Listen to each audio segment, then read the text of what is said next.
ராமலட்சுமணர்களை பகவான் அந்த பக்கம் வந்தார். உடனே மூர்ச்சை தெளிந்து ராமலட்சுமணர்கள் எழுந்ததாக ஸ்ரீமத் ராமாயணம் மூலம் அறிகிறோம்.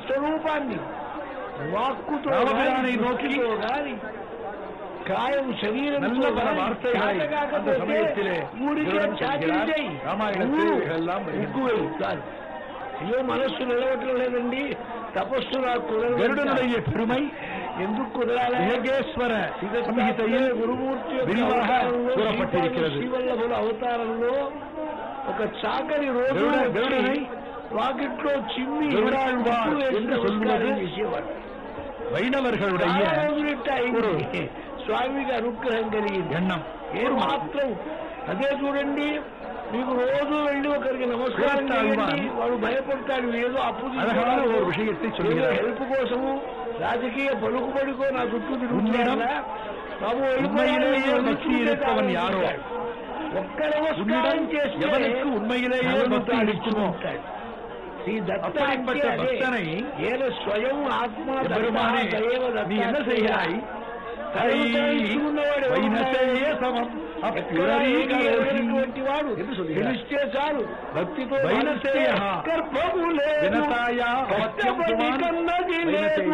ఇక బాలసాల సందర్భము లేదు, పురుటి నడికట్టు లేవు. ఈశ్వరునాల నుండి దిగి వచ్చింది నీ జలయంక పీఠికి అర్భకుడు வினதாவுடைய குமாரன் அந்தர புண்ணிய கருடாழ்வாருக்கு சமமாக எம்பெருமான் பக்தனை நினைக்கிறான். நான்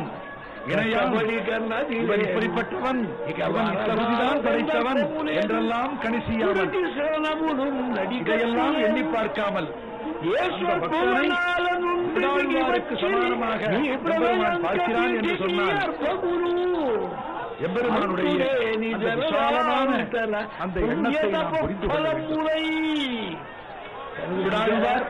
తనను తాను ఇచ్చుకునేవాడు ఇవ్వలేని எம்பெருமானிடம் இன்னேను ప్రియముள்ளవైతే భక్తి எம்பெருமானுக்கு பக்தி செலுத்துபவர் దండం పెట్టిన ஸ்ரீவைகுண்டத்திலே அனமுச்சகருட விஷ்ணுசேனாதிகள் என்று சொல்லுகிற அந்த கிரமத்திலே நமஸ்கரிస్తే చాలు நடுநாயகமாய் விளங்குகிறார். அது அபியாசே கருட மந்திரம் என்றே உண்ட மந்திர 5 எழுத்துக்கள் கொண்ட மந்திரம் அது. அதை ஜபிப்பவர்களுக்கு அவர்கள் எதை கோருகிறார்களோ அது குறிப்பாக சந்தான பிராப்தி நாமப்பேறு வேண்டும் என்று ஆசைப்படுபவர்கள் கருடனை தியானம் பண்ணினால் அதை அடைவார்கள் என்று சாஸ்திரம் பேசுகிறது.